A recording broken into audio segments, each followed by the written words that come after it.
बॉलीवुड में प्यार के अफसाने न जाने आप लोगों ने कितनी बार सुने होंगे और कितने लोगों ने आपको भी ये प्यार के अफसाने सुनाए होंगे।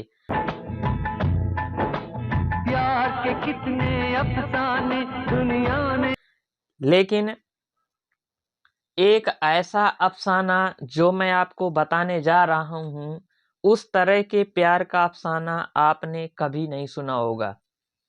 इस अफसाने में एक ऐसी एक्ट्रेस जो अपने साजन की बाहों में झूल करके सुख प्राप्त करने की कल्पना कर रही थी, देखा है पहली बार साजन की आंखों में प्यार। लेकिन उसका साजन एक ऐसे मोड़ में खलनायक बन गया था और एक विस्फोट ने उनकी हैप्पी एंडिंग को ट्रेजेडी एंडिंग में भी बदल दिया था। तो चलिए मैं उस अफसाने के बारे में आपको बता रहा हूँ। तो वीडियो देखने से पहले आप मेरे चैनल को सब्सक्राइब कर लें, लाइक कर दें और एक प्यारा सा कमेंट भी कर दें।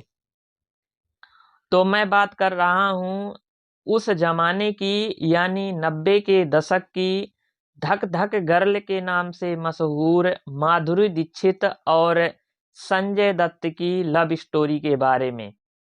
उस जमाने में 90 के दशक में संजय दत्त और माधुरी दीक्षित की लव स्टोरी बॉलीवुड की गलियों में चर्चा का विषय बनी हुई थी।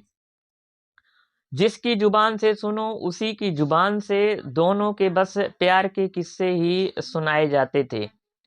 लेकिन एक ऐसा मोड़ आया जब दोनों की प्रेम कहानी अधूरी ही रह गई थी।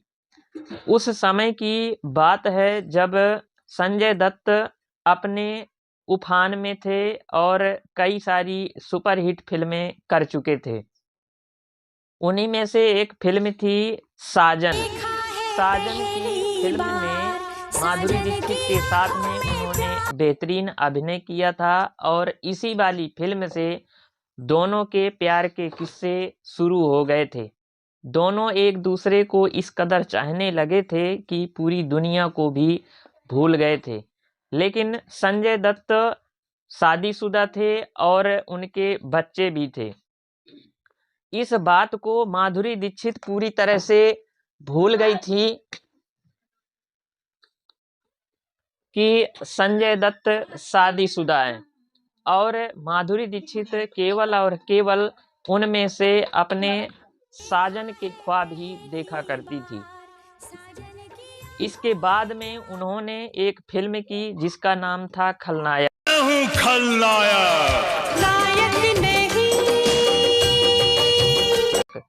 खलनायक में भले ही संजय दत्त अपोजिट रोल में थे और उन्होंने जैकी श्रॉफ के साथ में फिल्म की थी, माधुरी दीक्षित जैकी श्रॉफ के साथ में एक्शन में थी, लेकिन उनका दिल केवल और केवल संजय दत्त के लिए ही धड़क रहा था। और ये फिल्म अपने यहाँ से आउटडोर शूटिंग में थी, इसलिए संजय दत्त और माधुरी दीक्षित को मिलने का समय भी ज़्यादा से ज़्यादा मिल रहा था। बस वहीं से इनकी ज़बरदस्त लव स्टोरी की शुरुआत हो गई थी। लेकिन उसी समय में बॉम्बे में सीरियल बम धमाकों में कई लोगों की जान चली गई थी। उस समय संजय दत्त आउटडोर शूटिंग में थे और इस बम ब्लास्ट के धमाकों में संजय दत्त का नाम भी आ गया था और संजय दत्त के खिलाफ टाडा कानून के तहत रिपोर्ट भी दर्ज हो गई थी। इस वाली बात को संजय दत्त की बहन ने संजय दत्त को जब फोन करके बताया कि आपके खिलाफ टाडा के कानून के तहत रिपोर्ट दर्ज की गई है, तो संजय दत्त के पैरों के तले से जमीन ही खिसक गई थी। क्योंकि टाडा का मतलब होता है कि बस जेल के अंदर पूरी जिंदगी काट देना।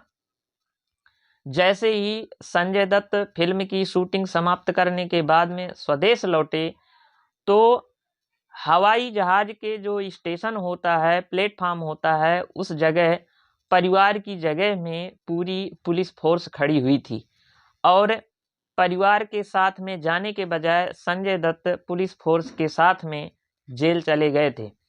जैसे ही जेल चले गए तो माधुरी दीक्षित के लिए संजय दत्त एक खलनायक के तौर पर बन गए थे, क्योंकि संजय दत्त का नाम मुंबई के सीरियल बम ब्लास्ट धमाकों में आ चुका था और माधुरी दीक्षित नहीं चाहती थी कि किसी भी क्रिमिनल का नाम माधुरी दीक्षित के नाम के साथ में जोड़ा जाए। इसलिए माधुरी दीक्षित ने स्वयं ही संजय दत्त से ब्रेकअप कर लिया था, लेकिन संजय दत्त फिर भी कई बार जेल के अंदर से ही माधुरी दीक्षित से फ़ोन करके संपर्क करने का प्रयास किया था, लेकिन माधुरी दीक्षित ने फ़ोन नहीं उठाया।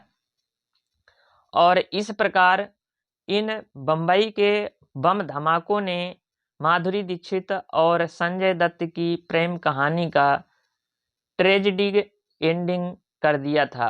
तो आपको ये कहानी कैसी लगी? अच्छी लगी हो तो लाइक और कमेंट ज़रूर कीजिए। Thank you.